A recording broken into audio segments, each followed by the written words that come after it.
wanted to achieve with this record was the textures and the things that make indie rock interesting and relevant and beautiful and emotional in a lot of ways.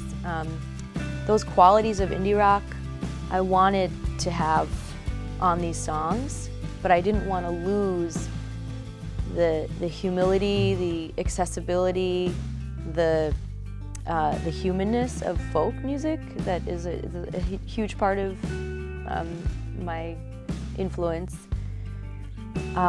and sort of the spirit and insight of something like a Rumi poem. And so I wanted sort of those three elements to really be present. Okay, so Bill, I'm a huge fan of the Band of Horses. That certainly was a huge part of the initial excitement about working with Bill.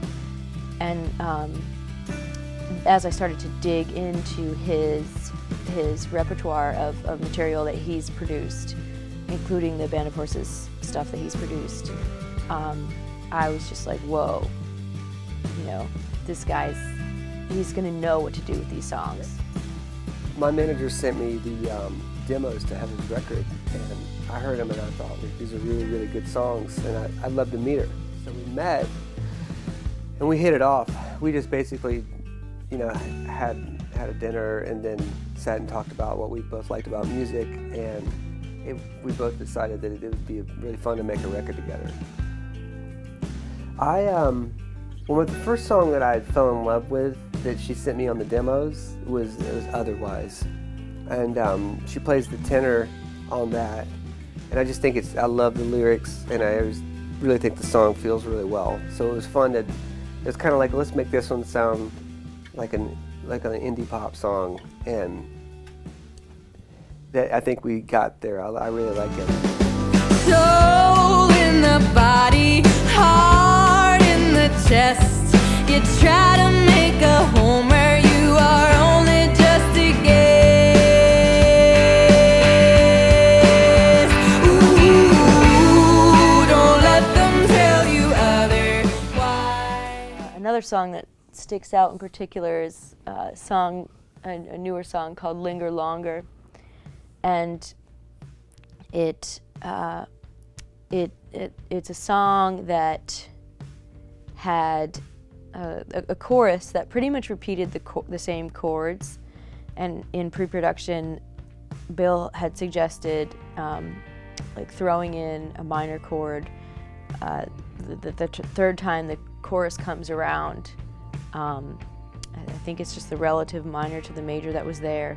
And so, you know, I tried it out and you know, play it normal once, play it normal twice, boom, with the minor chord, and it was like, oh wow. The song just got sadder, and it sort of it had a little bit of a more emotional arc to it, which was totally right for the song. What I've really appreciated about being in here and working with this team is that there's like a real sensitivity of the balance between like the vibe in the room. It's friendly and relaxed and just easy. As a producer, the first thing I hear when I hear someone like this is I'm like, okay, how do I support this? How do I take people through a journey but without changing what the singer does and get it out there? But I knew that I wanted to make it sound kind of, I definitely wanted to make it fresh.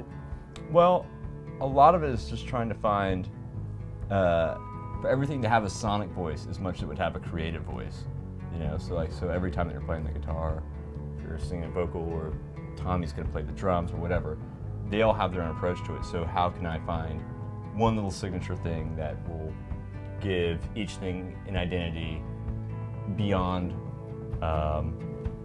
just the actual creation of the music? Jason and Bill have, you know, brain waves that just go right back and forth. So they're there, you know, Bill's literally saying like, you know, the thing with the and the him, and just like making noises sometimes. And Jason's like, yep,